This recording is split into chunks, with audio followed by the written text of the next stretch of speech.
Alam mo ba kung bakit sobrang ganda gamitin ngayon ni Khalid bilang isang roamer na naka-full damage build? Hayaan mo ako ipaliwanag sa'yo kung bakit. Sa tulong ng kanyang passive na nagbibigay sa kanya ng 35% increased movement speed once na ma-fully charged ang kanyang desert power at magbibigay rin ito ng 50 physical damage plus 140% total physical attack sa iyong next na basic attack. Mahihirapan ang mga jungler ng kalaban kung ikaw ay mag-e-invade dahilan upang maging advantage mo ito sa early game. Ngunit hindi ito nagki-critical, mabilis ka lang rin makakaikot sa buong mapa, salamat sa maayos na mobility.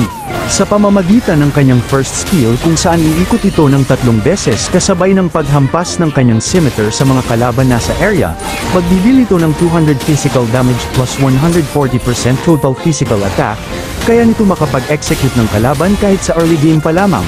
Hihilahin din ito ng bahagya ang mga kalaban papunta sa kanya. Hindi mo na kailangan pang umuwi sa iyong base dahil sa kanyang second skill kung saan puprotektahan ito ang kanyang sarili gamit ang quicksand na magre-restore ng 60 plus 5% ng nawala sa kanya na HP. Mababawasan din ng 35% ang damage na kanyang matatanggap sa loob ng 4 seconds. Kaya makukuha mo lahat ng EXP na magmumula sa minion wave at hindi ka magagap.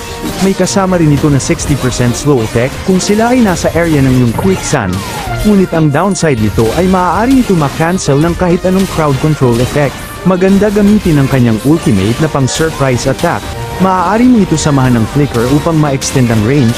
May kasama itong knock effect at stun kung ang mga kalaban ay nasa area ng ultimate, at ma-fully charge kaagad ang iyong desert power, magkakaroon ka rin ng control immunity oras na ito ay gamitin mo. Gamitin mo ang emblem na assassin para sa plus 14 adaptive penetration, plus 10 adaptive attack at plus 3 movement speed. Rupture para sa dagdag na 5 na adaptive penetration. Festival of Blood na may 6% spell vamp. Bukod dito magkakaroon ka rin ng additional 0.5 na spell vamp kada hero kill or assist hanggang 8 stacks.